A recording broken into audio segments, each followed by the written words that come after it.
Programme मुकाबल में खुश आमदेद। मैं हूं रबिया अज़हर, मेरे साथ मौजूद है आमिर मतीन। और आज के प्रोग्राम में जो टॉपिक्स हम डिस्कस करेंगे उसमें सबसे पहले सैलाब की शिद्दत में खतरनाक इजाफा। एनडीएमए ने खबरदार कर दिया, पाकिस्तान में 5 सितंबर तक इंतहाई ऊंचे दर्जे के सैलाब का खदशा। मुल्तान डूबने का खतरा, हेड मोहम्मद वाला पर शिगाफ लगाने का इम्कान ज़ेर गौर। आज़ाद कश्मीर और मुल्हिका इलाकों में अगले 24 घंटों में शदीद बारिश की पेशगोइयां। ऐसे में मौसमियाती तबाहकारियों से बचाव के लिए फौरी और मौसर हिकमत अमली नागुज़ीर। दूसरी जानिब कौमी असम्बली में दरिया किनारे हाउसिंग सोसाइटीज और जंगलात की कटाई पर शदीद तनकीद। अरकान ने सख्त कानून साजी और फौरी कार्रवाई का मुतालबा कर दिया। सैलाबी सूरत हाल पर बल्दियाती इदारों के हवाले से वज़रा के मुतज़ाद बयानात। ख्वाजा आसिफ ने ब्यूरोक्रेसी को आड़े हाथों लिया, जबकि हनीफ अब्बासी ने नाम लिए बगैर जवाबी हमला कर दिया। उधर पीटीआई की अंदरूनी हालात फिर खबरों में। अली अमीन गंडापुर का कालाबाग डैम के बाद सदारती निज़ाम की हिमायत का ऐलान, लेकिन असद कैसर ने लाताल्लुकी का इजहार कर दिया। पीपल्स पार्टी और एएनपी का शदीद रद्द अमल। शंघाई ताउन तंजीम के सरबराही इजलास में वज़ीर आज़म की रूसी और चीनी सदूर से अहम मुलाकातें। इलाकाई ताउन और इक़्तिसादी इत्तेहाद पर क्या पेशरफ्त हुई, इस पर भी आज के प्रोग्राम में बात करेंगे। आमिर साहब, स्टार्टिंग फ्रॉम जो सैलाब की मजमूई इस वक्त सूरत हाल है, अभी सैलाब का रुख किस तरफ है, और 5 सितंबर तक जिस तरह से कहा जा रहा है कि ऊंचे दर्जे का सैलाब पाकिस्तान में मजीद एक्सपेक्टेड है, अब ये जो सिचुएशन डेवलप हो रही है। जी, इससे पहले तो यह है कि इसको सैलाब की सिचुएशन नहीं कहा जा सकता, इसे आप कह लें कि मौसमियाती बहरान है, क्योंकि ये मल्टीपल क्राइसिस है कि आपके नॉर्थ से लेके साउथ तक चल रहा है कि ये ऑफ कोर्स सैलाब भी हैं, साथ में बारिशों का तूफ़ान आ रहा है, और साथ में ग्लोव्स हैं, ग्लेशियर फट रहे हैं नॉर्थ के अंदर, और लैंड स्लाइडिंग हो रही है। हम नॉर्मली जो है, क्योंकि आजकल सेंट्रल पंजाब के अंदर जो 3 मशरकी दरिया, बल्कि 2 मशरकी दरिया और जो चिनाब है वो तो मगरबी दरियाओं के अंदर ही आता है जो पाकिस्तान के हिस्से में है। ये सेंट्रल पंजाब के 3 दरिया जो हैं उनके ऊपर ज़्यादा फोकस है, मगर हम भूल जाते हैं कि हमारे गिलगित बल्तिस्तान के अंदर भी रोज़ाना की तादाद में बेताशा जगहों पे अभी भी ग्लेशियर फट रहे हैं, लैंड स्लाइडिंग हो रही हैं, झीलें बन रही हैं, और वहाँ भी उतनी ही अमवात हो रही हैं, और वहाँ क्योंकि ख़बरें कम आती हैं तो इसलिए फोकस कम होता है। इस तरह ही केपी में और पूरे नॉर्दर्न एरिया, आज़ाद कश्मीर में और केपी के और पंजाब के अंदर जो मल्टीपल क्राइसिस हो रहा है कि वहाँ पे एक्सट्रीमली हैवी रेन्स, जो अर्बन फ्लडिंग और रूरल फ्लडिंग भी आ जाती है, कि बारिशों के आइंदा 16 से 24 घंटे तक बहुत ज़्यादा बारिशों की पेशगोई है, कि ऑलरेडी ये सारे पानी से भरे हुए हैं इलाके, सेंट्रल पंजाब और मशरकी पंजाब पहले ही बेताशा पानी है, कोई 2200-2400 देहात के अंदर पहुंच चुका हुआ है, और अमवात जो हैं वो तकरीबन जो है टोटल जो है 800-900 के करीब पहुंच गई हैं।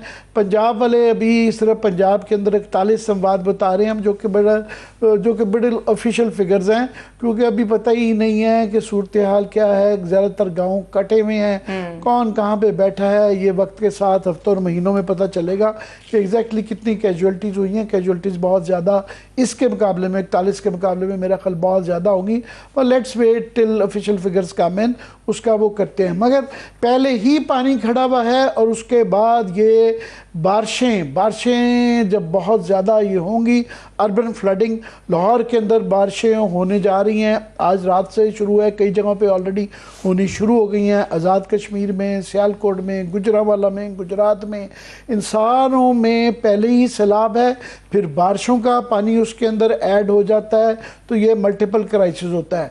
मज़ीद मल्टीपल क्राइसिस ये है कि एक तो जो पहले 3 दरियाओं की सूरत हाल है कि मेजर रेलें नॉर्थ जो पंजाब से गुज़र के, जैसे कि चनाब जो है मराला खानकी से गुज़र के अब वो त्रीमू की तरफ जो है बढ़ रहा है, और वहाँ पे त्रीमू पे 5,16,000 क्यूसेक है, जो कि टॉलरेबल है। वहाँ पे उसकी कैपेसिटी इससे बहुत ज़्यादा बर्दाश्त करने की है, मगर ये है जिस तरह अभी आपने जिक्र किया कि मुल्तान के ऊपर जो है बचाने के लिए जो है शाम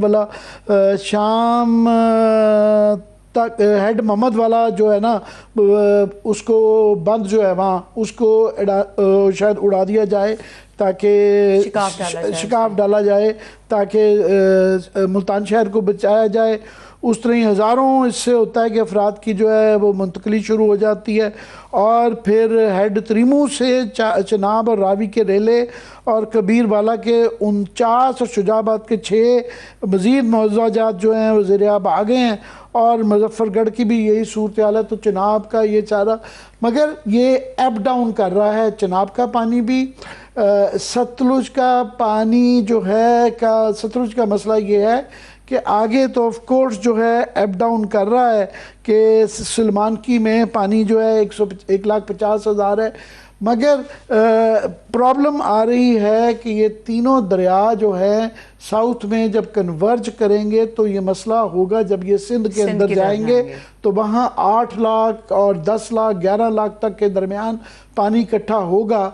तो वो बहरहाल सिंध के अंदर जो गुद्दू और सक्खर बराज वगैरह हैं इनकी कैपेसिटी 10-12 लाख से लेके 15 लाख तक है मगर बहरहाल ये बड़ा फ्लड होता है और उसको कच्चे का इलाका सारा कम से कम डूब जाता है। तो ये एक क्राइसिस है। पर सबसे बड़ा जो क्राइसिस है वो ये है कि दोबारा मकबूजा कश्मीर से जो खबरें आ रही हैं वहाँ आज से कल रात से बारिशें हो रही हैं और अभी भी कई इलाकों में 200 मिलीमीटर प्लस बारिश हुई है और आज की 12 से 16 घंटे अगले में कल शाम तक जो है बारिशें हैं 100 मिलीमीटर से लेके 200 मिलीमीटर तक। आप देख लें इस्लामाबाद में कल जो है चंद इलाकों में 85 से कई 100 मिलीमीटर तक बारिश हुई तो एकदम से पूरा शहर डूब गया। तो वहाँ क्योंकि ख़ास तौर पे जो चनाब वैली है वो पहाड़ी इलाका है तो सारा पानी कन्वर्ज होके तवी दरिया की वहाँ से जो आ रही हैं वो पानी वहाँ पे हाई फ्लड की तरफ वो जा रहा है। अलर्ट्स आ गए हुए हैं वहाँ पे। डेंजर जोन जो है वो कहते हैं 20 फुट होता है, 18 फुट पे वो पहुँच गया, 15 फुट से ऊपर अलर्ट होता है। तवी का पानी चनाब में आता है। फ़िलहाल ये उधमपुर पे है, ये जम्मू में आएगा और जम्मू से 3-4 घंटे में ये पहुँच जाता है मराला में। तो मराला की सिचुएशन ये है कि कल तक ये देखना होगा कि ऑलरेडी ये कहा जा रहा है 2.5 से 3 लाख तो मिनिमम पानी है, ये 4 लाख 6 लाख और अगर ज़्यादा एक्सट्रीमली हैवी फोरकास्ट जो बताई जा रही हैं तो हमें 8 लाख तक की भी तैयारी करनी चाहिए। ये बड़ा खौफनाक है कि पहले 8 लाख क्यूसेक का बराला से पानी गुजार के वो पूरे देहात में पूरे ज़िला में गुजरांवाला सियालकोट और जो है मंडी बाउद्दीन सारे जो है ये मुल्तान तक जो है ना देहात 2200 के करीब डूब गए हुए हैं। रावी में जो है दोबारा कम अज़ कम वो कह रहे हैं कि जसड़ के मुकाम पे क्योंकि ऊपर जो नाले हैं उनके ऊपर पानी आ रहा है और वो 2.5 लाख क्यूसेक तक पानी आ सकता है, 1.5 से 2.5 लाख क्यूसेक तक, जिसका मतलब है कि पहले भी इतना ही आया था। तो लाहौर वालों को दोबारा और गंडावाला में तो लाजमी दोबारा 2.5 से 3 लाख क्यूसेक कसूर के अंदर पानी आ रहा है। तो तीनों तारों में एक तो साउथ में जो ये जब सिंध में जा रहा है पानी और पीछे नॉर्थ के अंदर दोबारा और पानी आ रहा है जो कि बारिश के पानी के साथ मिलके ये मल्टीपल आफत बनती जा रही है। बिल्कुल। आमिर साहब, हमें गेस्ट ने ज्वाइन किया है, हम उनको भी शामिल गुफ्तगू करेंगे। हमारे साथ सहाफ़ी और तज्ज़ियाकार मौजूद है मज़हर अब्बास साहब, उनको वेलकम करेंगे। अस्सलाम वालेकुम मज़हर अब्बास साहब। जी मज़हर, बहुत बहुत शुक्रिया हमारे लिए वक्त निकालने का। आप भी हमारी तरह जो है सैलाब की सारी इसको मॉनिटर कर रहे हैं। ये बताया जा रहा है कि ये 100 साल में इंडियंस में फिगर देख रहा था वो बता रहे हैं कि जनाब ये 100 साल बाद रिकॉर्ड टूटे हैं और ये अगस्त में 73% ज़ायद 319 मिलीमीटर की मकबूजा कश्मीर में बारिशें हुई हैं और ये 1901 के रिकॉर्ड टूटा है। डोडा का पानी और ये उधमपुर ये चनाब में आते हैं। डोडा में 500 मिलीमीटर के करीब बारिश हुई है जो मामूली से 290% ज़्यादा है। उधमपुर में तकरीबन 900 मिलीमीटर बारिश हुई है और ये 150 जो है नॉर्मल से ज़्यादा है। तो 50-100 साल के रिकॉर्ड मकबूजा कश्मीर में टूट रहे हैं। हमारा मसला ये है कि हम अपना बाउंड्री पे ख़त्म हो जाते हैं और वो अपनी बाउंड्री पे जबकि ये रीजनल सैलाब है और ये रीजनल तौर पे हैंडल होना चाहिए। तो ओवरऑल जो यहाँ पंजाब की सूरत हाल है, मकबूजा कश्मीर के पानियों की सूरत हाल है, मैं चाहूँगा ओवरऑल आप अगर अपना तजिया पेश कर सकें। देखिए आमिर, जो सूरत हाल बन रही है वो तो जाहिर है बहुत ही एक तरीके से आप समझें कि ये वो वक्त है कि जब वाटर इमरजेंसी डिक्लेयर कर दी जाइए पूरी रीजन में। और लेकिन मसला ये है कि कोऑर्डिनेटेड एफर्ट हो नहीं सकती। आपके इंडिया के साथ ताल्लुकात ख़राब है इंडिया के, आप इंडिया वो आपसे बात नहीं करना चाहता। हम एक ऐसे क्राइसिस में आके खड़े हो गए हैं कि जहाँ से पानी आ रहा है, अब आपकी कितनी कैपेसिटी है, कितना रोक सकते हैं, कितना नहीं रोक सकते, आप उस तबाही से किस हद तक बच सकते हैं, किस हद तक नहीं बच सकते अल्टीमेट। और ये जो इम्पॉर्टेंट है, ये इसलिए ज़रूरी है रीजनल कोऑपरेशन और ख़ास तौर पे क्लाइमेट के हवाले से इसलिए बहुत ज़रूरी है क्योंकि ये कोई आज की बात नहीं है। ये काम अगले साल भी होगा और उससे अगले साल भी होगा। तो अल्टीमेटली आपने इस तरह का कोई फोरम बनाना पड़ेगा और दोनों मुल्कों को ये रियलाइज़ करना पड़ेगा कि बाकी चीज़ें कॉन्फ्लिक्ट्स अपनी जगह, लेकिन ये एक ऐसी चीज़ है जो सिर्फ तबाही लाती है और इस तबाही से रोकने के बहुत कम जो है वो आप इक़दाम करते हैं। अगर आप एक तरीके से दोबारा इस वक्त तो वो मूड मुझे नज़र नहीं आता, लेकिन इंडिया जो सिंतास माहदे को अब नहीं मानता, वो अपनी एग्ज़िट पर है और जिस तरीके से पानी आ रहा है उनके ऐसा नहीं है कि वहाँ इंडिया में कुछ नहीं हो रहा, सिर्फ यहीं तबाही आ रही है। इंडिया में भी तबाही आ रही है, मकबूजा कश्मीर में भी तबाही आ रही है। तो एक टोटल सूरत हाल ख़राब से ख़राबतर होती जा रही है। तो कहीं ना कहीं आके ये आपको बातचीत करनी चाहिए और मेरा ख्याल है इस पे इनिशिएटिव लेना चाहिए। बाकी जो चीज़ें हैं वो ये कि हम क्यों इसके लिए तैयार नहीं थे, क्या ये सारी चीज़ें हम प्रीएम्प्ट नहीं कर पा रहे थे, क्या हमने प्रीएम्प्ट नहीं की थी? हमें तो अलर्ट हो जाना चाहिए था 2020 और 2022 की बारिशों के बाद जो सूरत हाल थी। ये तो खैर वर्स्ट तरीन है, लेकिन उस वक्त भी आपके एक वेकअप कॉल थी कि इतनी तेज़ बारिशें हैं, उस वक्त भी ये बात क्लाइमेट चेंज की उस वक्त शुरू हो गई थी। तो हम क्यों नहीं तैयार हुए क्लाइमेट चेंज के लिए? और कुछ नहीं तो कम से कम वो नुकसान से हम शायद बच जाते जो नुकसान आपका हुआ कि आपकी जो दरिया के किनारे जो आबादियां हैं और अभी भी सिंध में एक्सपेक्टेड है, मंगल और बुध को एक्सपेक्टेड है। तो यहाँ सिंध गवर्नमेंट ये क्लेम कर रही है कि उन्होंने फैमिलीज़ को वहाँ बड़ी तादाद में लोगों को उसके किनारे से निकाल दिया है, फैमिलीज़ को अलग मकाम पे ले गए हैं। अब देखना है कि किस हद तक सिंध इसको सर्वाइव करता है। जो सक्खर के गेट्स, सक्खर बैराज के जो गेट्स हैं वो नए बने हैं, उनका भी एक बड़ा टेस्ट होगा कि किस हद तक चीज़ों को सस्टेन कर पाते हैं। लेकिन ओवरऑल अब आप ये समझ लें कि ये एक वाटर क्राइसिस है। पानी के ऊपर सियासती, पानी के ऊपर जंगें हो जाती हैं और ये इतनी खौफनाक सिचुएशन है कि और नुकसान सिर्फ नुकसान होता है। तो मेरा ख्याल है, मुझे नहीं पता कि इस वक्त सूरत हाल ऐसी है कि जहां आप हाथ भी नहीं मिला पा रहे एक दूसरे से, जहां आप एक दूसरे से हेलो भी नहीं कर पा रहे, वहां आप इतने बड़े चैलेंज से कैसे निकलेंगे? इंडिया अपने तौर पे अपने क्राइसिस को देख रहा है, पाकिस्तान अपने तौर पे, लेकिन जिस तरह आपने कहा कि ये जो क्राइसिस है ये इंडिया पाकिस्तान का नहीं है, ये रीजनल क्राइसिस है। और रीजनल क्राइसिस को जब तक रीजनल ममालिक जो है वो आपस में बैठ के इसको हल नहीं करेंगे, इसका कोई हल नहीं निकालेंगे, ये मेरा ख्याल है सिचुएशन, अल्लाह करे कि इतनी ज़्यादा खौफनाक ना बने, लेकिन आइंदा आने वाले सालों के लिए तो आपको, अगर आज आप तैयार नहीं हो तो फिर तो तबाही है। जी, आप कह रहे थे वो बिल्कुल कि ये आबी जंग तो है हमारी, याद रहे कि दूसरी जंग भी अभी जो है वो टली है, ख़त्म नहीं हुई है। मगर मैं, क्योंकि आपने और हमने junior reporter Met office cover किया हुआ है, तो पाकिस्तान का अंदर पानियों की सूरत हाल, ख़ास तौर पे जो मशरकी दरिया हैं, उसके लिए मकबूजा कश्मीर का मौसम देखना बड़ा ज़रूरी है।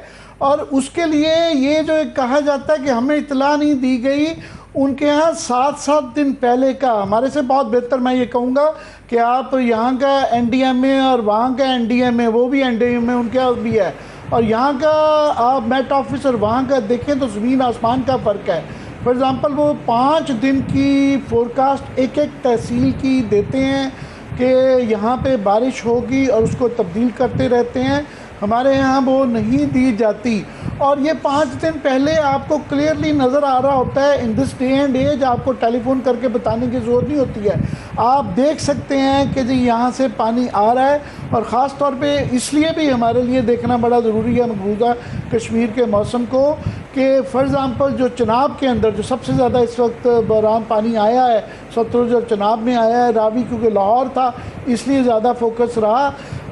वहाँ पे जम्मू में फॉर एग्ज़ाम्पल तवी में इस वक्त जो है फ्लड की हाई अलर्ट चल रहा है और वहाँ से 4 घंटे में, क्योंकि वो पहाड़ी इलाका है वहाँ से, तो 4 घंटे में बड़ी फास्ट सियालकोट में पानी पहुँचता है।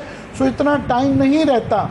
मगर ये इंडिया को सिर्फ ब्लेम कर देना उनके यहाँ, जिस तरह आपने खुद कहा, सिर्फ मकबूजा कश्मीर में नहीं पूरे पंजाब के अंदर उनके ब्यास और सतलुज ने बेतहाशा तबाही मचाई है। रावी की बेड के अंदर भी बड़ी तबाही आई है, हिमाचल प्रदेश में बेतहाशा तबाही आई है। तो ये एक जॉइंट सिचुएशन है, ये इसको जो है अकेले हम या अकेले वो नहीं हैंडल कर पाते।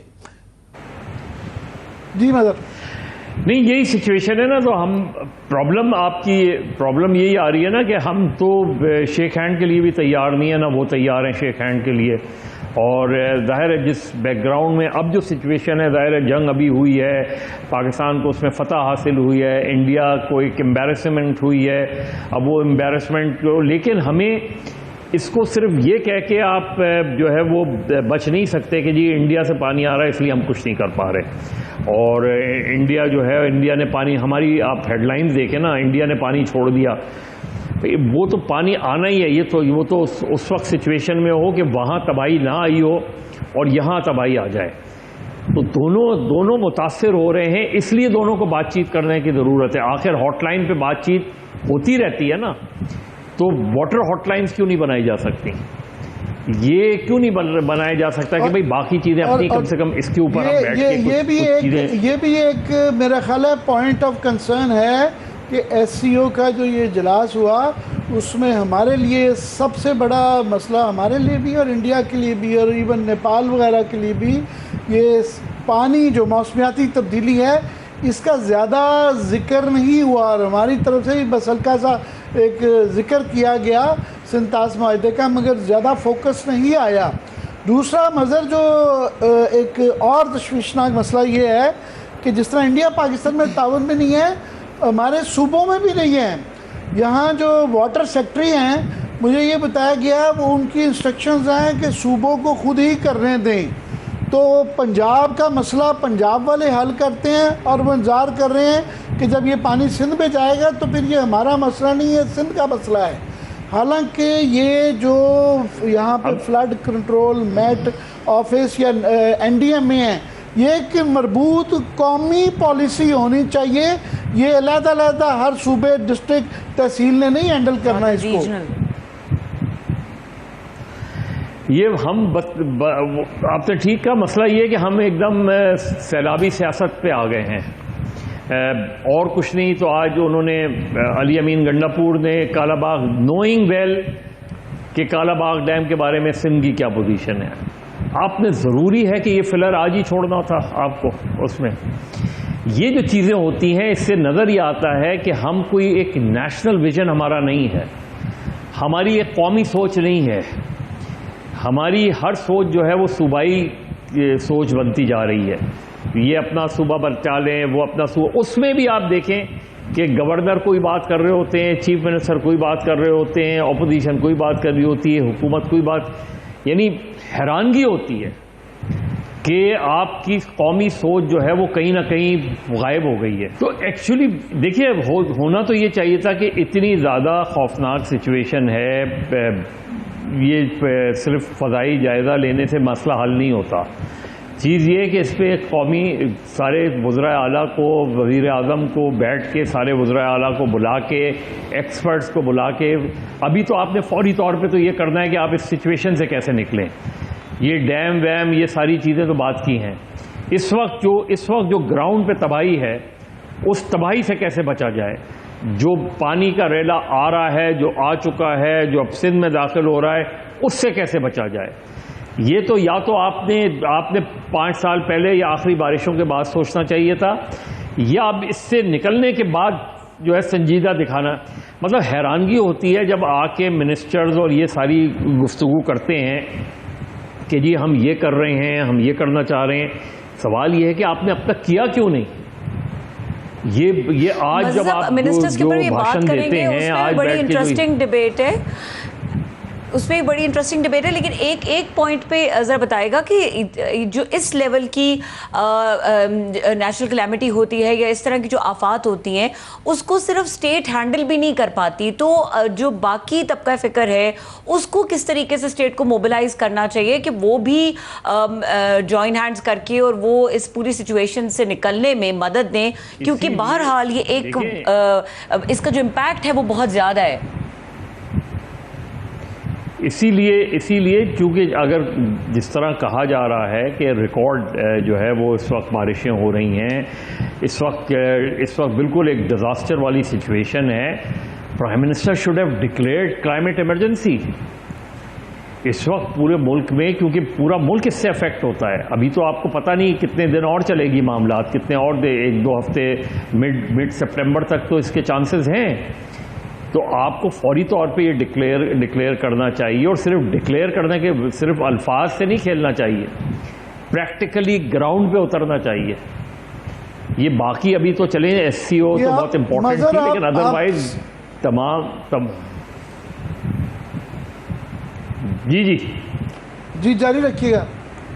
जी आमिर, नहीं मैंने कहा कि इस वक्त जो सिचुएशन है, आप चले SCO से वापस आकर आप फौरी तौर पे बाकी तमाम सारी कैबिनेट इंक्लूडिंग प्राइम मिनिस्टर अपने गैर मुल्की दौरे कैंसिल करें।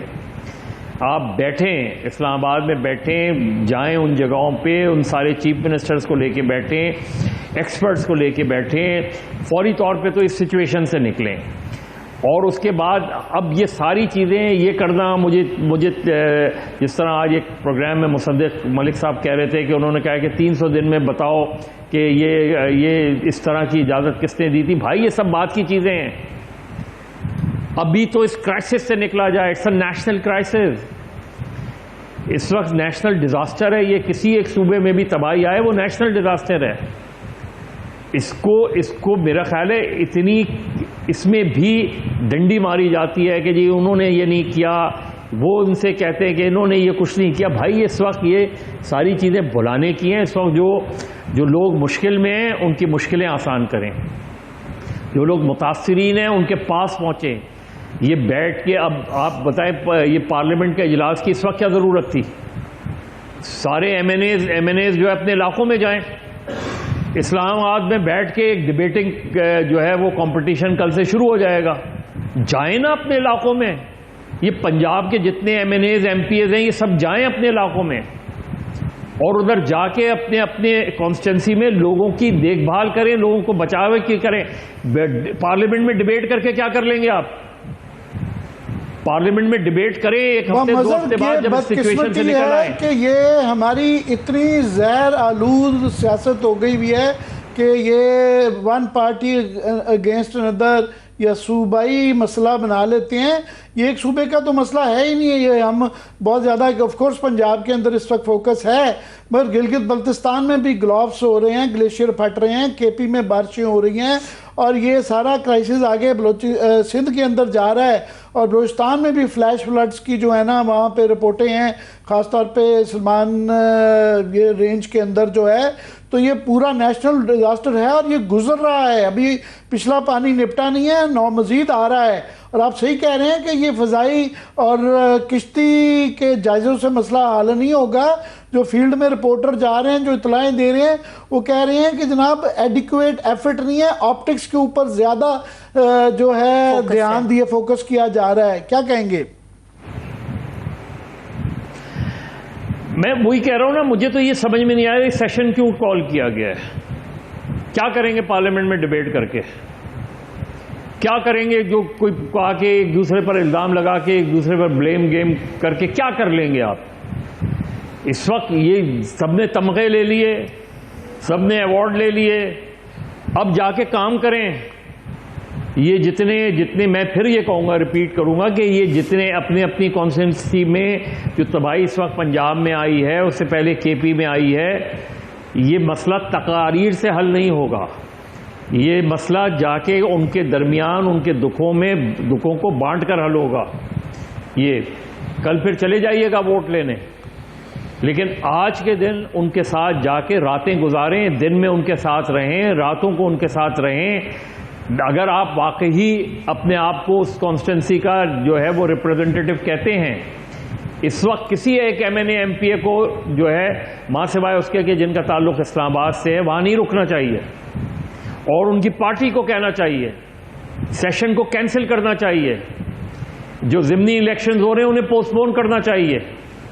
इस वक्त आपको सिर्फ जो है लोगों के दुख दर्द बांटने का वक्त है। अगर ये नहीं करते और ये सेशन होता है, ये सेशन जो है ये सैलाब से अपने आप को बचाने का सेशन होगा। ये सिवाय एक दूसरे पर इल्ज़ाम लगाने के सेशन में आपको कुछ नहीं मिलने का। मेरे ख्याल में ये बहुत स्पीकर ने पता नहीं क्यों बुलाया है ये सेशन। ये चीजें जब आप डिजास्टर से निकल जाते हैं उसके बाद ये आफत है, और आफत भी ऐसी है जो कि सदी में एक दो दफ़ा आती है। ऑलरेडी ये इंडिया में भी इस चीज़ का इकरार किया जा रहा है, मगर यहाँ पहले तो पीटीआई वर्सेस जो है हुकूमत चलता था, अब हुकूमत के अंदर भी जो है ना लड़ाइयाँ शुरू हो गई हैं। आज से कहीं आपको ये लगा कि पाकिस्तान में कोई इमरजेंसी वाली सिचुएशन है? इन दोनों के बयानात से कहीं आपको ये लगा कि पंजाब जो है इस वक्त डूबा हुआ है? दोनों का ताल्लुक पंजाब से ही है ना। इन दोनों के बयानात उठाकर ये हुकूमती एमएनएस हैं, वजीर हैं, यानी इनको ये एहसास ही नहीं है, और ये एक दूसरे पे वो अपनी एक उस पे दोनों पे डिबेट हो सकती है कौन सी बात है। चीज़ ये है कि इस वक्त ये तकरीरों का वक्त नहीं है, ये तकारीर का वक्त नहीं है, ये इल्ज़ाम तराशी का वक्त नहीं है। ये इस वक्त सिर्फ लोगों के दरमियान रहने का वक्त है। इस वक्त सिर्फ जाके उनके साथ कुछ वक्त गुजारने का वक्त है। आप उनके साथ बैठेंगे, आप उनको खाना भी ना दें, आप सिर्फ उनके साथ जाके बैठ जाएं तो उनको तसल्ली होगी कि मेरा एमएनए मेरे साथ मौजूद है, मेरे दुख दर्द बांट रहा है। आप सोचे ना, पंजाब असेंबली के कितने एमपीएस हैं? वो सारे एमपीएस किधर हैं? कौमी असेंबली के कितने एमएनएस हैं? वो सारे एमएनएस कहाँ हैं? जाहिर है अब सेशन होगा तो इस्लामाबाद में आएंगे, टीएडीए भी मिलेगा, माशाल्लाह तनख्वाहों में भी इजाफा होगा ये। लेकिन वहाँ जो लोग रुल रहे हैं उनके दुख दर्द वाला कौन है? तो मुझे तो ये एक डिसअपॉइंटमेंट होती है कि इस लेवल पे वो कह रहे हैं 2003 से मैं इस असेंबली में हूँ। भाई 2003 से असेंबली में, आज ये वक्त नहीं है ये बात गिनवाने का। ख्वाजा आसिफ कह रहे हैं कि हमने वो नहीं बनाए, तो भाई क्यों नहीं बनाए? क्यों नहीं? फिर कहे ना कि मैं भी इसका पर हम ये हमेशा कहते रहे हैं कि इस तरह के क्राइसिस या किसी भी क्राइसिस या डेवलपमेंट के लिए लोकल बॉडीज़ का होना, बल्दियात का होना और एम्पावर्ड बल्दियात, रिसोर्सफुल बल्दियात का होना ज़रूरी है। ख्वाजा आसिफ साहब को वो इस लिहाज से तो वो सही कह रहे हैं कि 92 से वो इलेक्ट होते आ रहे हैं। इस दफ़ा जाके सियालकोट में वो फील्ड में शायद गए हैं तो उनको एहसास हुआ कि वो लोकल बॉडीज़ के बगैर जो है, कम्युनिटीज़ के बगैर, जो ये भी कह रही हैं रबिया भी, ये मसले का हल नहीं होता। तो अभी भी करें, उसका फ़ाल करें। तो ये तनकीद करना क्या होता है? हुकूमत में रहना और फिर तनकीद भी करना। चले बात छोड़े, आमिर पंजाब में है ना इनकी हुकूमत, पंजाब में लोकल बॉडीज़ को उस लेवल तक ले जाएं। सिंध में है ना पीपल्स पार्टी की हुकूमत, क्यों नहीं सिंध में नीचे के लेवल तक ले जाते हैं? केपी में है ना पीटीआई की हुकूमत, क्यों नहीं पीटीआई जो है उसे एक सब सारे तय कर ले, निचली सतह तक जो है वो 18वीं तरमीम के ऐन मुताबिक करेंगे। अगर आप ये करेंगे तो आप निचली सतह तक इख्तियारात दें, फाइनेंशियली, पॉलिटिकली, एडमिनिस्ट्रेटिवली। ये हम क्या करते हैं? हम सूबों की बहस छेड़ देते हैं। पता होता है कि सूबों की बहस बेमाने है, पता है कि सूबों की बहस से कुछ हासिल नहीं होगा। जो आप कर सकते हैं, जिसके लिए आपको कोई करारदाद की ज़रूरत नहीं है, जिसके लिए आपको कोई नोटिफिकेशन की ज़रूरत नहीं है, आपने सिंपली 18वीं तरमीम के तहत प्रोविंशियल गवर्नमेंट को इख्तियारात निचली सतह तक देने चाहिए, नीची टाउन नाज़िम तक आपको इख्तियारात देने चाहिए, चीफ मिनिस्टर जो है, ताकि वो दूसरे काम कर सकें। ये चीफ मिनिस्टर्स की समझ में नहीं आता। फिर उनको कोई इल्ज़ाम नहीं देगा अगर आपने इख्तियारात सारे लोकल बॉडीज़ को दे दिए। कोई ये नहीं कहेगा कि मुराद अली शाह जो है वो क्योंकि वो फिर काम लोकल बॉडीज़ का हो जाएगा। फिर आप लोकल बॉडी से पूछ सकते हैं कि भाई आप क्यों, ये जितने MNAs हैं इनमें से आधे टाउन नाज़िम बने हुए होंगे, आधे मेयर की दौड़ में शामिल होंगे। अगर आप दें तो इख्तियारात निचली सतह तक, आप देखिए कि आपकी असेंबली में आपको MNAs MPs नहीं मिलेंगे, क्योंकि वहाँ संजीदा काम होगा, फिर वहाँ फिर सिर्फ लेजिस्लेशन होगी।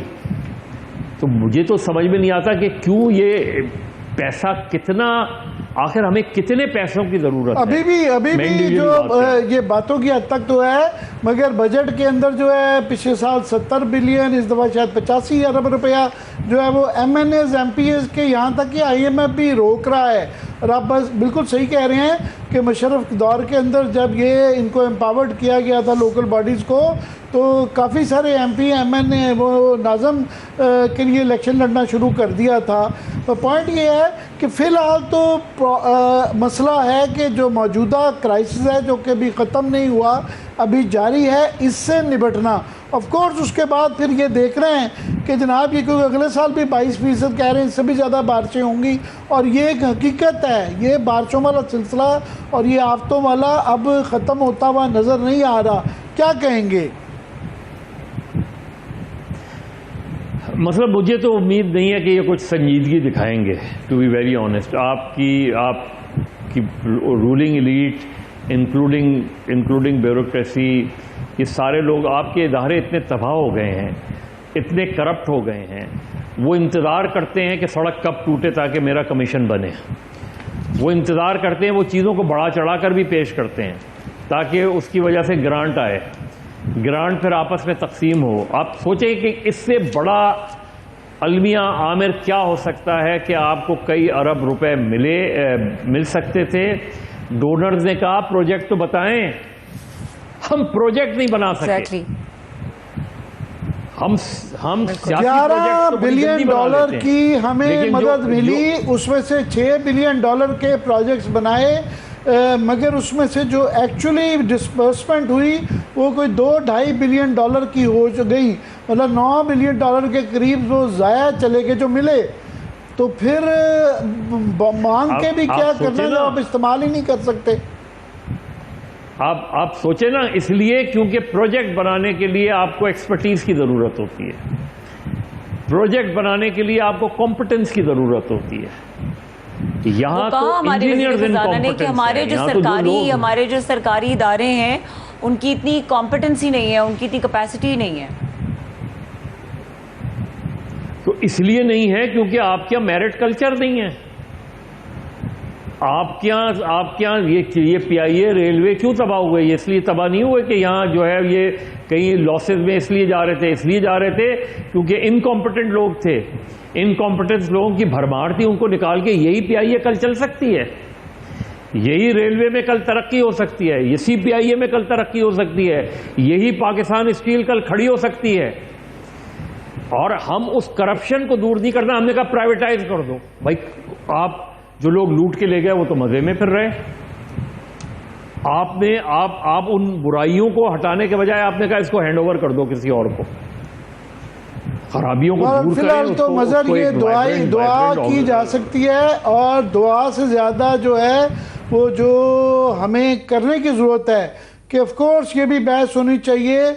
ये मगर बात की बहस है कि ये जो रिवर बेड्स के ऊपर हाउसिंग सोसाइटियाँ बन गई, इनका क्या करना है, वो स्ट्रक्चर्स कैसे बल्दियात के ठीक करने हैं जो इसको ठीक कर सकेंगे, सूबों के दरमियान में कोऑपरेशन कैसे बेहतर होगा, या इवन मुल्कों के दरमियान में ये रीजनल इसकी पॉलिसी कैसे बन सकती है। मगर फ़िलहाल जो है जो क्राइसिस है उससे नबर आजमा होना है, और ख़ास तौर पे जो मज़ीद पानी आ रहा है चिनाब में, मराला में और जसड़ में, रावी में और गंगडा सिंह वाला में ऑलरेडी आ चुका है, 2.5 लाख क्यूसिक बताया जा रहा है। वो पहले ही सैचुरेटेड ज़मीनें हैं, पानी एब्जॉर्ब कर सकती हैं, उसके साथ कैसे निपटना है, और फिर इस पानी ने जब सिंध में जाना है उसके साथ कैसे नंबर आजमा होना है, उस पर बहरहाल नज़र रखने की ज़रूरत है। बहुत बहुत शुक्रिया मज़र आपके वक्त देने का। आप शायद वक्फा लेना चाह रहे हैं। जी बिल्कुल, ब्रेक का वक्त हो रहा है और ब्रेक के बाद बात करेंगे कुछ जो पीटीआई की इंटरनल पॉलिटिक्स है उसके हवाले से, और खासतौर पर शंघाई ताउन तंजीम सरबराही इजलास हुआ है उसके एलामिया के हवाले से भी, और उसमें जो वज़ीर आज़म की मुलाकात हुई है रूसी और चीनी सदूर से, इसके ऊपर डिस्कशन करेंगे। इस ब्रेक के बाद हमारे साथ रहिए।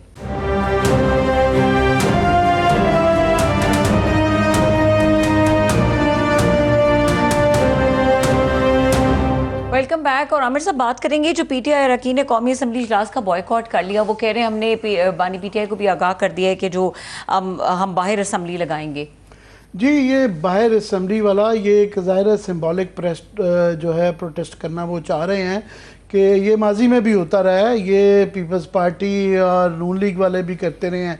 सेनेट के अंदर फॉर एग्ज़ाम्पल एक आध दफ़ा उनकी चेयरमैन से साथ नहीं बनती थी तो वो पार्लियामेंट की बाहर जो पार्क के अंदर उन्होंने खेमा लगवा के वो अपनी अलहदा वहाँ पे एक मॉक जो है सेशन करते थे, एक चेयरमैन पर्सन बन जाता था, बाकी उस तरह ही वो तकरीरें की जाती थी। तो बेसिकली वो ये कहना चाह रहे हैं कि उनका और मैं समझता हूँ कि ये कोई बजाय इसके कि सड़कों के करने की बजाय ये एक सिंबॉलिक प्रोटेस्ट है, ये माजी में भी होता रहा है और ये एक पीसफुल चीज़ है, इसमें कोई हर्ज नहीं है। मगर मैं एग्री करता हूँ मज़र जो कह रहे हैं कि दो चीज़ें, एक कि ये तमाम एमएनएज़ को इस वक्त जो है पार्लियामेंट के ऊपर ये डिस्कशन से ज़्यादा फील्ड में जाके जो खुद, क्योंकि बजाय इसके कि ये छोड़ा जाए डिप्टी कमिश्नर्स में, इनको जिन्होंने से इन्होंने वोट लिए हैं और जिनसे इन्होंने आइंदा लेने हैं जाके उनकी मदद करनी चाहिए। ये यहाँ बहाना करके जो है वहाँ मेहनत से बच रहे हैं, इन सब को अपनी अपनी कॉन्स्टिट्यूंसी में जाना चाहिए। इस वक्त यहाँ पे कोई ऐसी पॉलिसी नहीं है जो कि बैठ के ये कर सकें। जब ये क्राइसिस ओवर हो जाए तो उसके बाद जो ये कर लें तो फिर बेहतर है। इस वक्त इसके साथ नंबर आजमा होना है। और दूसरा, हुकूमत को चाहिए इस वक्त ये मार धाड़ पकड़ना धकड़ना बंद करें और बिल्कुल ये जो है बाई इलेक्शन भी पोस्टपोन करने चाहिए। इस वक्त ये याद रहे कि ये सदी की बड़ी तरीन आफतों में से एक है। हमारी 78 साल तारीख के अंदर भी इसके कंपैरिजन जो 1955 से 1971 से मैं इसलिए भी ज़रा डरते डरते 171 का जिक्र करता हूँ कि बांग्लादेश बनने की वजूहात में से एक बहुत बड़ा वजह ये थी कि वहाँ बड़ा खौफनाक साइक्लोन आया था और उनका ये गिला था कि वेस्ट पाकिस्तान ने जो वफाकी हुकूमत है उन्होंने उसकी मदद नहीं की थी। वो आज तक उसकी कॉम्पनसेशन मांगते हैं। तो ये सैलाबों की वजह से जो गुस्सा आता है और जो लोगों को तकलीफ बर्दाश्त करनी पड़ती है, ये दहाइयों से बांग्लादेश में 50 साल बाद अभी भी इस दफ़ा भी जब ये गए हैं डार साहब वहाँ पे, उन्होंने जो अपनी डिमांड्स पेश की, उन्होंने साइक्लोन की कॉम्पनसेशन मांगी है। सो ये भी जो इस वक्त आफत चल रही है इसका कंपैरिजन जो है सदी के बड़ी तरीन आफतों में हो रहा है, क्योंकि ये सैलाबी रेला नहीं है, ये साथ में ग्लोव्स चल रहे हैं, ग्लेशियर पट रहे हैं, ये बारिशी सैलाब है, ये इंफ्रास्ट्रक्चरल एडमिनिस्ट्रेटिव सारे ही मिला जुला के जो है एक खिचड़ी पक चुकी हुई है। सो इसको बड़ा सीरियसली लेना चाहिए और इसको स्ट्रेटेजाइज करना चाहिए प्रॉपर्ली। आमिर साहब, ये बिल्कुल ठीक बात है। अब एससीओ के हवाले से बात करेंगे कि आपने एक बड़ा इंपॉर्टेंट पॉइंट जब मज़र साहब से बात की थी, आपने कहा कि वहाँ पे इसका इतना कोई खास इस पर एम्फेसिस नहीं हुआ, हालांकि climate change is the reality for the whole world. जाहिर है ये एससीओ जो है इस वक्त दुनिया में, जो शी जिनपिंग ने भी कहा है, वह ये कोल्ड वॉर पॉलिटिक्स से बाहर निकलना चाहिए। क्लियरली दुनिया दो हिस्सों में एक तब्दील हो गई है। एक वेस्टर्न जो मॉडल बनाया गया था सेकेंड वर्ल्ड वॉर का बाद से, जो है नेटो डोमिनेटेड और वेस्ट डोमिनेटेड, उसके मुकाबले में ये ग्लोबल साउथ मॉडल आ चुका हुआ है। और ये हकीकत है क्योंकि इसके अंदर दुनिया की जो है वो 80% आबादी है और तकरीबन 40% दुनिया की जीडीपी है, और इसको जो लीड कर रहे हैं चीन और रूस कर रहे हैं। भारत का उसके अंदर वो इंक्लूड करना चाह रहे हैं, पर भारत मखमसे में है। सो ये ग्लोबल साउथ वर्सेस वेस्ट हो गया है। भारत का मखमसा ये है कि ये जो उन्होंने अपने सारे जो है एग्स इन यूएस बास्केट डाल दिए थे, उनकी टोकरी में अपने अंडे, ट्रांसलेट करते हुए अजीब सा लगता है, जो डाल दिए थे, क्वाड का हिस्सा बन गए थे, वेस्टर्न अलायंसेस का वो हिस्सा बन रहे थे। ये ट्रंप साहब ने 20-30 साल की एफर्ट को जो बिल्कुल उसको लिटा दिया। और उनका पॉइंट ऑफ व्यू ठीक है। लेटेस्ट उनकी ट्वीट आई है, उन्होंने कहा बहुत अरसे से इंडिया वन साइडेड हमारा फ़ायदा उठाता है कि हमारी ना होने के बराबर जो एक्सपोर्ट्स हैं, तो तकरीबन उनकी 84 बिलियन एक्सपोर्ट इंडिया करता है, और उनकी कोई जो है टोटल मेरा ख्याल 10-20 बिलियन के करीब, 25 बिलियन शायद है। तो उन्होंने कहा ये बहुत लॉपसाइडेड है क्योंकि ये हमारे ऊपर नॉन टैरिफ बैरियर्स और जो है टैरिफ्स भी बड़े ज़्यादा हैं। और उनका अब ये कह भी रहे हैं कि हम ज़ीरो टैरिफ करते हैं, मगर इट्स टू लेट नाउ। तो ये वहाँ से अब ये जो एससीओ में गए हैं, 2-3 वजूहात हैं।